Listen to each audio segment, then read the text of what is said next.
Hey, what's up, ladies and gentlemen? Welcome back to game number 3 between WhiteRa and MMA. Let me pull up that scoreboard. Whoa, what's going on? Okay, so we have a restart.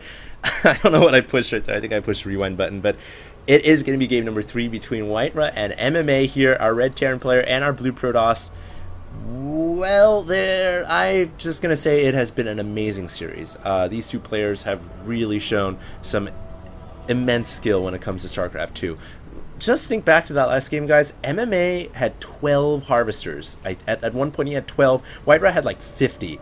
And MMA pulled one of the biggest comebacks in the economic standpoint, from an economic viewpoint. He should have lost that game, but he pulled a comeback out of nowhere with superior drop micros, superior play, just all around a very solid effort at coming back in this game, and it paid off at the end of the day. So, you know what? Well done, MMA. You have earned, I mean, in my eyes, you've already earned your right to being, an elite StarCraft 2 player. But in the eyes of many, I'm sure now you have as well. You are really, really good. So good job, MMA. He just pulled a crazy win right there. WhiteRa can't be too happy about that. But, he is still tied up with MMA. He won the first game. And here we are in game number 3. The map is Daybreak. And this, guys, is a map that actually has a lot of potential to get pretty intense. I mean, I've seen some crazy-ass games on Daybreak. One game that comes to mind from the GSL Codas Finals was between IAM MVP and OGS Top. That was one of the most ridiculous Terran versus Terrans I have ever seen in my entire life. And I don't know why the map doesn't look particularly different than any other map. It's certainly not bigger than Tal'Darim or Crevasse or Terminus, but it just, for whatever reason, just has the potential to go into very, very late games. Certainly the easy to capture expansions play a role, but the design of the middle of the map also just kind of lends itself. So many attack paths, yet still safe in many ways. Good placement on the Xel'Naga towers, easy to drop, I feel like, in certain areas. It just has certain pros, certain features to it, rather than certain cons that just make it a very, very interesting map to play on. So I couldn't think of a better map to conclude this series between our special tactics user, WhiteRa, hailing all the way from Europe, and of course his opponent, MMA, hailing from Korea. We do have a 1 barracks expand, though, coming out right now for our Terran. So, I like that decision on a map like this. 1 barracks expand is really, really smart. It's a big map. It's easy to get a lot of expansions early on. I wouldn't be surprised. Yeah, on the production tab, WhiteRa also producing a quick Nexus as well. So, 1 gateway into Nexus, and there it is. I am going to be using these camera function buttons a little bit more, guys, so I don't know if it's going to get you guys dizzy or not, but I feel like it's kind of cool to show you guys different angles of the game that you guys may have never seen. Did you know there's a I don't know. It's like somebody has like a pimple on the side of their on the back that they never show you because they're wearing a shirt. Now that I'm showing you all angles, you get to see all the different spots on the Protoss models and Terran models and Zerg models and different angles of the game. It's kind of cool.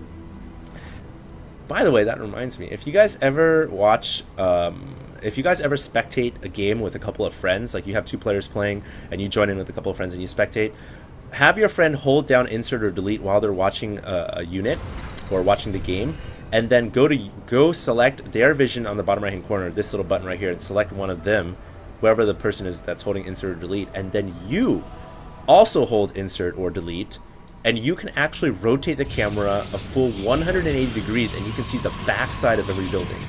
Little tip that not a lot of players know. You can actually see that, like, the back of a refinery looks really, really weird. It's just like a complete flat wall. And unfortunately, I can't show you because I can't rotate. I can only rotate 90. I can't keep rotating. But, I don't know. Maybe one day I'll do a cast of a full, like, backwards game of StarCraft 2. Anyways, I'm getting a little off topic right now. The sugar is getting to my head. What is WhiteRa doing right now? He is getting 1, 2, 3 gateways. He is going to go for a 1 gate expand into 3 gates. Could possibly see him go into, I don't know, 5 gate or 6 gate mode. WhiteRa really has the potential to play aggressively as well as play passively. He's a very smart and intelligent player who mixes up his playbook. Stalker in the middle of the field actually needs to pull away right now, taking some permanent damage on the whole, losing 3 HP so far, as Marines are now going to claim control over the Xel'Naga tower, which gives MMA vision of the middle of the map. He is also getting a tech lab on his barracks, so going to get that early upgrade for either stim or combat shields, maybe even conch shells actually, as it looks like MMA is probably going to stick with that bio build that he's pretty good with against Protoss. And really, it is the cookie cutter kind of bread and butter for Terrans against Protoss nowadays. You don't really see tanks being used. These 3 gateways are all producing units of a sort, a Zealot and 2 sentries. So at this point, it does look like, wow. I was going to say it does look like a macro game. This is super macro mode for WhiteRa. Not going to be aggressive. Going to go right into a 3rd Nexus here. And he's going to try to jump the gun, I guess you could say. Get a quick, early open the gate, dash forward lead against MMA. He's banking on MMA, you know, not scouting this right away. He's banking on him not attacking. Unfortunately for him, MMA did see the pylon. So based on that scouting knowledge, that foreknowledge, will MMA go for a quick 3rd, or is he going to go for a 2-base timing push? It looks like he may be going for a 2-baser, guys, because he's got a Ghost Academy down. Might time it out with some Ghosts here. Certainly going to have Stimpack and Conch Shells done in a couple of seconds here, maybe about a minute. And he is moving out across the map right now, but just to take control over the tower. Okay, so he may just end up waiting for Ghost here. I definitely can see him having this window, this 2-base window, when all of his upgrades finish. Concussive Shell, Stimpack, maybe Shields, definitely going to have a Ghost or 2 mixed in, where he's going to have this timing window to actually attack this Nexus. And hopefully for MMA, kill it off before WhiteRa can, you know, reap any rewards from it. We'll have to see. Twilight Council now chrono boosting the charge upgrade, so WhiteRa is going to go right for Charge Out Archon once again. The key to Charge Out Archon, by the way, guys, if you guys didn't know, is making sure that you have a lot of gateways down. And the reason for that is, you know, you're banking a lot of your army composition on these cheap, quick charge lots. They're pretty, in relative terms to the rest of the Protoss army, they die pretty quickly. So you need a lot of gateways to, you know, produce a ton of charge lots and reproduce them in the field of battle. And an advertisement on the billboard right there for the eye pistol. That's kind of clever, kind of creative. I guess maybe, I don't know, Apple paid them to do something like that. I have no idea. Anyways, we have our Terran player moving out across with 4 or 5 Marauders, a handful of Marines here. Ghost Academy has finished, and 2 Ghosts are out on the field, so it does look like, certainly looks like MMA now going to go for that 2-base timing push. I think he has a 3rd coming up as well. No, he does not. It looks like he was going to make a 3rd, but a Stalker that did kill the Marine in the top left-hand corner is going to cover that 3rd location for now. WhiteRa pushing out with his charge lots here, could catch this army by surprise. MMA not ready for this, drops the stim, drops the EMP shockwave on the Zealots. That is going to deplete their shields, and now MMA should be able to kite the Zealots away. Another EMP shockwave hitting the sentries. I actually think it might have missed the sentries. Sentries still have energy for force fields. WhiteRa could drop a couple of fields to keep these units from running away, but he's not even going to need to do that. WhiteRa clears up the M&M ball really well at the middle of the map. Just a well-timed, you know, move out of his forces, intercepting the forces on the ground and destroying the entire army. That was brilliance right there. And now WhiteRa pulling ahead in this game because he did keep that 3rd Nexus alive. In fact, it was never even under attack. So, well done by WhiteRa. MMA now having to do a little bit of catch-up. And, uh-oh, guys, look what we have on the production tab. We have a Warp Prism on the way, so WhiteRa going back to his special tactics. I'm glad, because I was a little disappointed I didn't see much of it in the last game. But we do have Warp Prisms coming out once again, guys, and it is going to load up 2 Zealots. Don't forget, WhiteRa also really good at bringing in High Templar and dropping Storms. Although I don't think he researched Storm upgrade yet. He is going to move into the 3rd now and doing what MMA was trying to do to him before. WhiteRa will be able to kill off the 3rd expansion pretty easily here. Well-placed force fields as well. Oh my god, he's going to lock half the army out. SCVs coming in. The SCVs are actually coming through here, and a lot of them could go down. MMA actually choosing to fight with his SCVs, and I kind of agree with the decision in some way, shape, or form, because I feel like he has to hold this location, but now that he's lost the command center, maybe it's best to just pull those SCVs away and cut your losses short. And actually, MMA able to kill off the entire Protoss army there. Maybe WhiteRa overextending a little bit. I think after killing the command center, he could have pulled back. But now he's gonna come in with a Warp Prism as well, fully loaded. No, not just halfway loaded, with 2 Zealots dropping right into the mineral line. 1 SCV goes down, 2 SCVs go down. Is there gonna be a 3rd SCV going down? Yes, there will. 4 SCVs, all gas halting on one of those refineries, and finally the army comes back to deal with that. But you know what? For 5 or so SCVs for the cost of 2 charge lots, I will take that any day as a Protoss player. In fact, the total workers killed is 18. So, you know, I think WhiteRa, yeah, he did lose his entire army right here, but think about what he gained. He killed off the command center. He killed off 18 SCVs, almost 18 SCVs. So he certainly did his job in terms of how much army he lost. But we all know MMA is the master of coming back even with an SCV disadvantage. WhiteRa, though, looking to keep the pressure on with 4 more charge lots. So good at doing this. Charge lots have 1-1 right now. The Marine and Marauders only have 1 upgrades on their weapons. Looks like that charge lot will go down. The other ones in the back also going to fall as well. SCV count only losing about 3 for MMA, so nothing too disastrous. At the same time now, here's MMA coming with a vengeful strike backwards, but it's going to run into a couple of photon cannons, and those cannons are going to be able to absorb some of the damage, allowing WhiteRa to get charge lots out in time. I think he's going to have enough to clean this up, and yeah, he's just going to force MMA to fall back. Just really intelligent photon cannon placement from WhiteRa, and WhiteRa displaying his, you know, Starcraft IQ, showing that veteranship really comes into play in a game like this. But MMA just going to go around the backside of the minerals now. Going to pick off a couple of pros and exactly what MMA needs to do. Our local UFC, well, not really UFC fighter, but an MMA fighter, little known fact, MMA did fight in MMA. He's very well versed. That's why he has an MMA Chuck Liddell style haircut. You know, good job by him doing a little bit of damage to the mineral line of WhiteRa. I think he certainly kind of gotten something out of that double medevac drop rather than nothing, and that's always good to know. So anyways, we do have Zealots running, and whoa!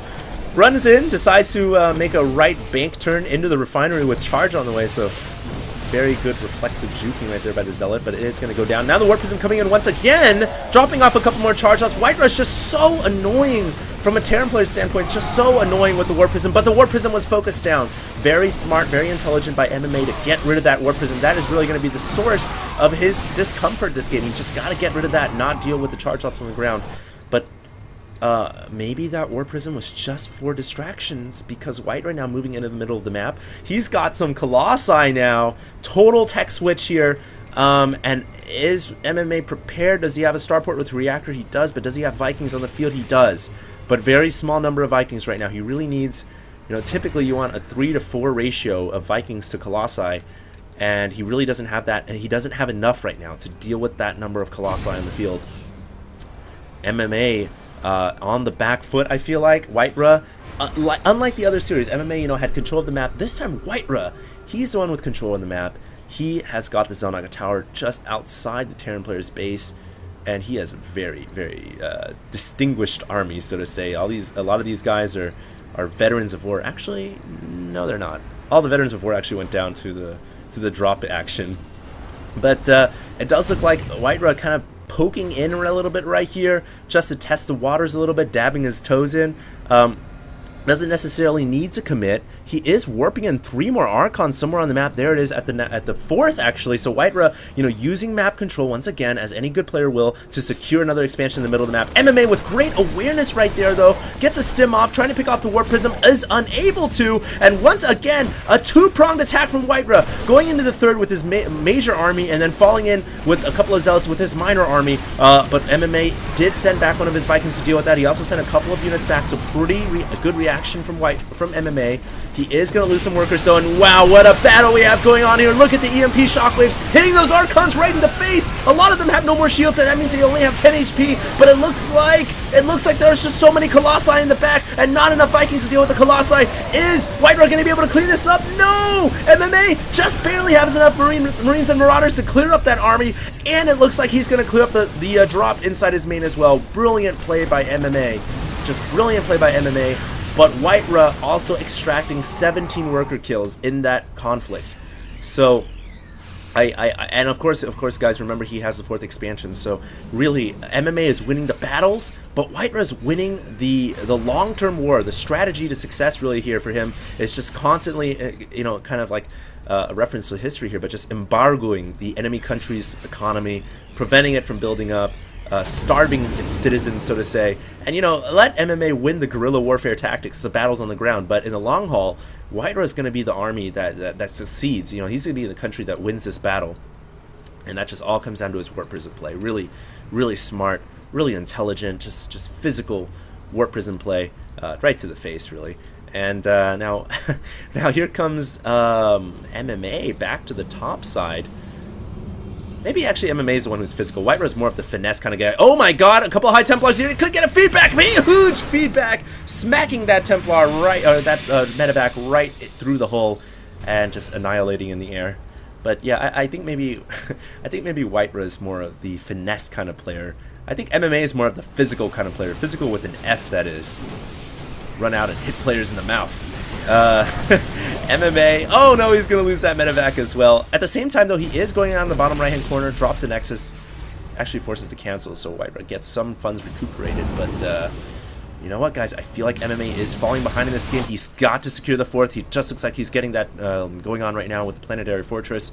But at the same time, a double medevac drop coming in through these photon cannons. No! Looks like one of the medevacs could go down. A High Templar warping in. Is it going to get a feedback? No, WhiteRa not on top of the ball that time. A little bit uncharacteristic. And he loses some forces, but one medevac did go down, so I'm not entirely sure how worth it that was. Meanwhile, a Warp Prism coming in here. There are 2 Vikings. Oh my god, those Zealots. Only 2 going to get out. So at this point in the game, both players starting to realize that, you know, they're pretty good droppers, and they're getting the proper defenses to deal with the harass, with the drop. You know, having Vikings patrol inside the base, having cannons well placed inside the main. It's been very good defensive footwork so far from both these players. And now here comes WhiteRa. Wow, look at that charge lot infantry right there. That is a full. That's not even infantry. That's a regiment of charge lots, just ready to roll out. They have 3 armor and 3 weapons. Oh my god, that is just 11 damage per side blade, and keep in mind they do 2 attacks, so that's 22 damage. And every Zealot is going to take 3 less damage from the Marines, which Marines don't even do that much anyways. That's huge. The Marines and Marauders also at 2-2, so they are behind in upgrades. WhiteRa going in through the backside with his annoying Warp Prism, or actually just this time a Ground Pylon again, just further hampering the economy of our Terran player Slayer's MMA, forcing him to divide his forces. And now with his forces divided, WhiteRa looking to push through the middle of the map. He could go for an attack on this planetary. It would be a bit of a gamble because that's certainly a very hard structure to take down. But I think he has the army to do it. This is such a big army. It's a legion. It's a legion of charge lots, and this is like your pitiful band of Marines and Marauders on the ground. Oh man, WhiteRa is he is really the emperor right now. And we do have another drop here coming on from MMA. Picks off building, but the medevac is going to go down, so another big loss for our Terran player, the Terran Confederacy. WhiteRa, the Protoss from Ire, doing some pretty good work here from the Europe region of Ire, that is. Here we go. We could have a big engagement. Vikings finding a shotgun. It's a Colossus. Are unable to pick it down as there's too many stalkers on the ground. These Vikings are going to have to go over the chasm here on the right side if they want to have a little bit of a safety from the ground units, and that's exactly what MMA looks to be preparing to do. He's trying to find the best spot to engage. Picks off 1 Colossus, in fact. Now Stalker's blinking in, countering the Vikings, and this is kind of a bit of the cat and mouse game you have in Protoss versus Terran. A couple of charge lots warping on the right side. That massive EMPs going down on those Archons. One smacking all the charge lots in the face, but it doesn't really matter. There's just so many charge lots. They are careening themselves into the Marines and Marauders. Is it going to be enough? I think so. Marines, all the Marauders actually now just running out of stamina. They are just basically dragging themselves away from this battle, trying to limp away from it, running out of energy to stim, I feel like, as there's not really that many medevacs left, and now being forced into the back corner of his 4th expansion. WhiteRa doing some pretty good work pushing him back, but maybe overextending himself a little bit, and now has to fall back himself. Oh my god, this is just a constant seesaw game, back and forth action. Still, my hat's off to MMA for making this game work despite his massive hemorrhaging of SCVs. 49 of them have gone down. He's only at 42. Of course, meals are what's really the balancing factor here and allowing the Terran player to stay in the game. Ouch. That was a horrible way to die. Here comes MMA here with 2 medevacs. Also now getting Terran building armor. That's interesting. That's going to make the PF a little bit harder to kill, as well as bunkers that may be on the map. But he is going to go in a double medevac drop here. He really hasn't been that effective with his medevacs this game, I feel like. But what I do like about this is he's distracting the main Protoss army, allowing him access into the fifth, excuse me, but WhiteRa has a couple of preliminary cannons there to deal with that, also warping in Stalkers to counter this drop. And it looks like his main army coming back to defend here. The question is, will MMA be able to kill off this Nexus to justify the cost of sacrificing a large portion of his army against those photon cannons? I don't think so. And WhiteRa's superior macro now starting to catch up just a little bit. We actually have another engagement on the left side of the map as well, ladies and gentlemen. Medevac drops has now dropped over to the 6th expansion of the Protoss player WhiteRa, and this game is just getting ballistic at this point. Vikings even landing on the ground to provide a little bit of harass, but I don't know if I agree with those Vikings landing on the ground. They're going to be killed off by the Stalkers, but no, WhiteRa choosing to feed on the medevacs rather than the Vikings. So I guess he decided that he was going to have more of a problem with the medevacs in the late game. At the end of the day, he's still picking off some key air units here. The Vikings are actually still being lazy in the skies. They could go down to those Stalkers. At the same time, the Nexus was picked off by those two medevacs. Those two straggling medevacs kill off the Nexus, and I am just getting flabbergasted at the amount of Starcraft, just raw skill in this game, the amount of action that's going on right now. Both these players just fighting all the way, really just fighting all the way to make this work. It looks like MMA going in with another party of Marines and Marauders. He drops the stim. Will it be enough? The medevac support goes down. These Marines and Marauders have no more escape mechanisms. They are just going to go right into the middle line. At the same time, a lone Marauder running in there. I don't know what that guy's doing.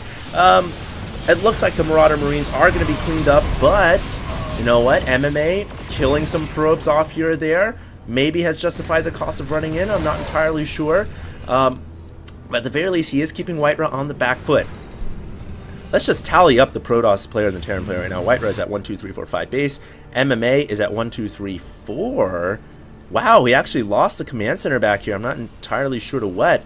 So he is down 1 base right now. And in terms of army, it looks like, yeah, it looks like WhiteRa actually has a slightly larger army right now. Those Archons and Immortals are beefy units, and I'm not sure if Marauders are going to cut it this time around. SCVs being brought in to fight a couple of key EMPs hitting the Archons, but feedback, and oh my god, look at the Colossus flank on the side, getting a couple of really important laser shots on those Marines and Marauders, whittling down their health, and now the SCV is forced to run the gauntlet. Oh, disastrous. WhiteRa right there, that could have been the game-ending maneuver. He just killed off a large chunk of MMA's economy, and he also destroyed a large portion of his ground forces as well, with really no losses at all to his Protoss backbone. Just an amazing game right now of StarCraft 2, guys. I am in utter shock and awe right now. MMA pushing into the bottom side of the map. It looks like he may be thinking about re-gearing up for another expansion.